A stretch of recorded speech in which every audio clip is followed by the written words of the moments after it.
Shukriya Darshak, Assalamu alaikum and good evening to you all. I hope you are all keeping well. My name is Sayyidur Rahman Saeed and I would like to welcome you to this very important debate about the EU referendum, which, as you know, is to take place on Thursday the 23rd of June. This will be a historic day for our country. We had a guest from Leave campaign, the Conservative MP for Sutton and Cheam, Mr. Paul Scully. Today, I have got a very special guest representing the Vote Stay campaign, a Labour MP for Poplar and Limehouse, Mr. Jim Fitzpatrick. Thank you very much for coming. Pleasure, Sayyidur. Jim, let me ask you to start with, why would you stay in the EU? I think there are a variety of reasons why Britain's future is safer inside the EU than outside, but I think the basic case that's being argued is the economic case, that we are so involved in Europe with exports, with trade, for jobs, for investment, that to leave the EU after 40 years could send a shockwave through the economy, and that would have a ripple effect on all of our public services as well as national life. So I think from a point of view of stability, staying inside the EU is more beneficial to the United Kingdom and to our citizens than being outside. So you're mainly saying because of the business we do with them, this is the main reason we stay in. But can I bring your attention to these? We are the nation of inventors. We have invented from World Wide Web to the vacuum cleaner. And we have been leader of this area of commercial and technical field before we joined the EU. So why there is a need now to stay in the EU? Because we've been a leader, we can be leader, we can be better on our own. We have been better on our own. Well, Britain has got a great history of invention, and that's well documented.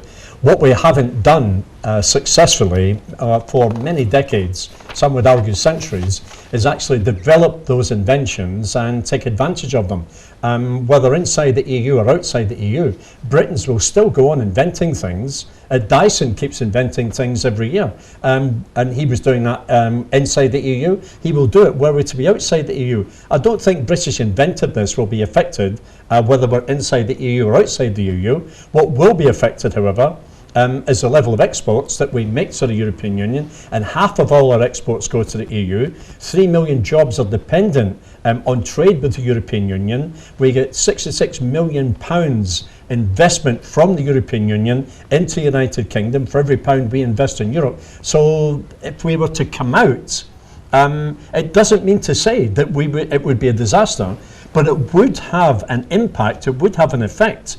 And what people are balancing up is whether that impact, whether that effect, whether that uncertainty that it would create for business would be bad for the UK economy. And people have to make their own judgment whether it would or wouldn't be. And for most economists, for most senior politicians, the conclusion is it would be bad for the economy, and that's why most of us are recommending that we should vote to remain in the European Union. Jim, thank you. Can I ask you this? Because we are in EU and we want to stay in the EU, which means the open border policy. An open border policy means immigrations. And our vital services like NHS, housing, they're under enormous pressure. So be in the EU and controlling the immigration, how do you balance that out? I don't think there's a difficulty. If it wasn't for the immigration we've had from the European Union over the past 10 years, the UK economy wouldn't be moving forward as strongly as it is. I went to the Royal London Hospital at Whitechapel yesterday to get my ears tested because I need new hearing aids. The lady who tested my ears was from Poland. A very competent, very efficient, very professional audiology technician. The National Health Service relies on many people from within the European Union coming to work within the NHS to make sure it works, as they do in our schools, as they do in our public services, as they do on public transport, as they do in terms of building our new developments in East London. So immigration's been good for the good for the UK, whether that immigration has been from the Commonwealth or from the European Union. It has been good for the UK, but my point was about 1 million people every 3 years increasing in this country because of EU. Not everyone our economy needs. Because of under policy, anyone can come in from EU. And this is what putting the pressure on our NHS. No, I accept that, yes. Waiting times at the A&E across the UK are worsening.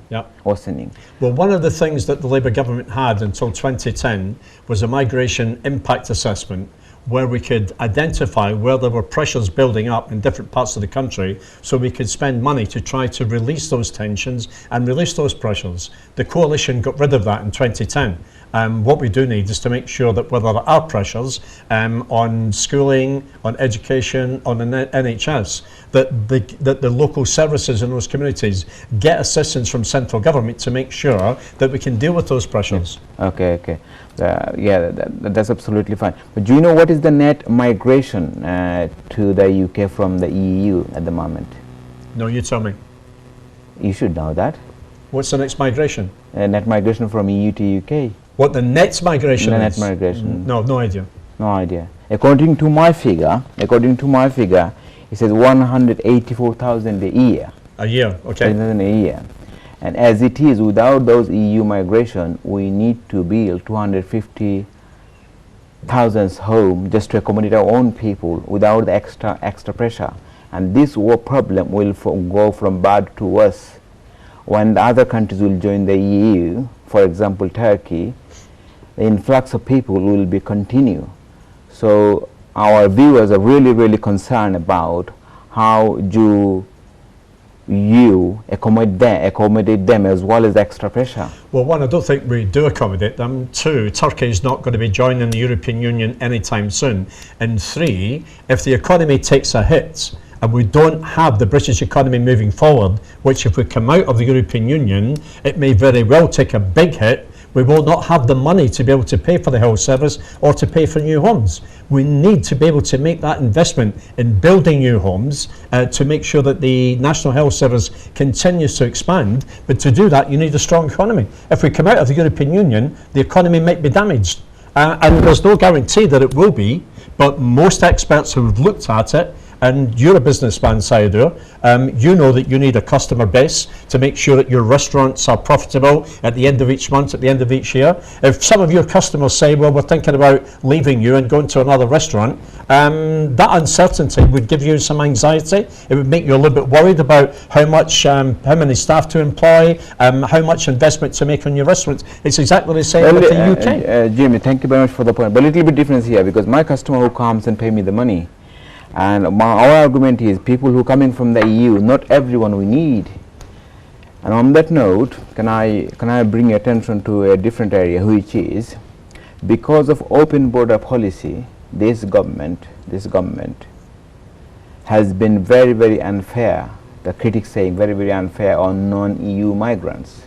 So therefore, skilled workers, what our economy needs, for example, teachers, nurses and skilled chef, they have been kept out on purpose from coming to this country, and we are struggling to employ teachers, struggling to get nurses, and more to the point is we are struggling to find staff for the restaurant, and restaurants business are at the moment struggling hugely for this red tape of immigration.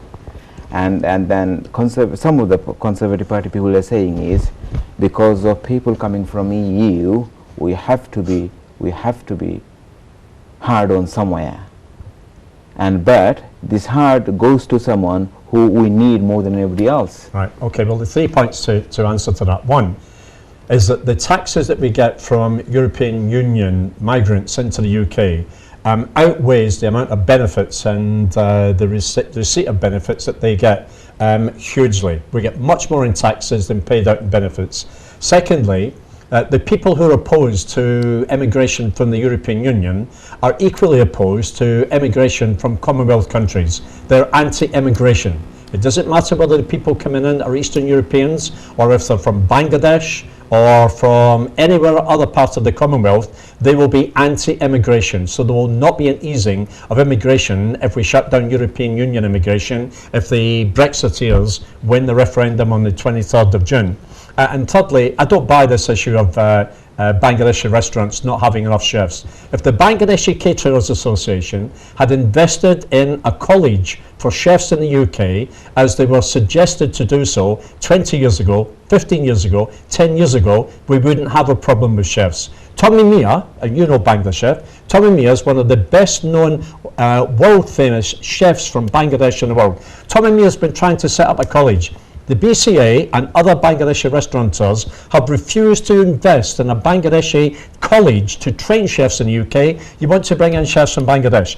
If they are internationally qualified chefs with high reputations, as you can be a professor, a scientist or an agricultural expert, you can get into the UK.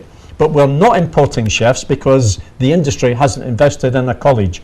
I think that's a false argument, and I have denounced it every opportunity I have, and I still don't have any truck with it today.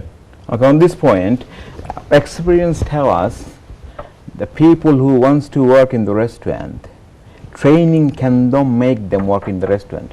There have to be people who love to do the job. 15 weeks, 20 weeks of training doesn't make anyone to stand in front of a tandoori, whereas temperature will be 400 degrees centigrade. It has to be someone who loves the job, wants to do the job. No, I don't buy that. Then you train them. No, I don't buy that. If you pay the right wages, you get the right applicants. If you pay peanuts, you get monkeys. I mean, that's a very old phrase. If you want the best quality people, whether it's in teaching, whether it's in the health service, whether it's in business, if you pay the right level of wages, you will get the right level of candidate and you will get the right commitment. If you don't pay the right wages, then you can't rely on a vocation. People don't work like that anymore. People want to make sure that they get the right reward for the job they're doing. Okay, I understand that, Jim, but the problem is there is a gap of generation. Our second generation is not coming to this trade. Where do we get people to pay them right wages? Where do you get them? I don't think there's a shortage of people who want to get into catering, into cooking, into hospitality. There are many colleges across the country which are full of people who want to get into the catering trade and into hospitality management. The industry needs to make it more attractive. The industry needs to offer bursaries, it needs to offer sponsorship, it needs to offer internship, it needs to offer experience. But what it most importantly needs to do is offer the end product of a good career with good remuneration and good prospects, and that's how you get the job. And it's the same as any industry. If you don't pay the rate for the job, if you don't encourage and attract new recruits, then the industry will wither and die.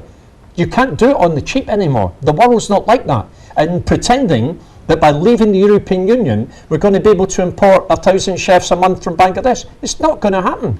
The British immigration authorities won't let them in, whether we're in or out of the EU. It is a political exercise to gain political It's a futile exercise.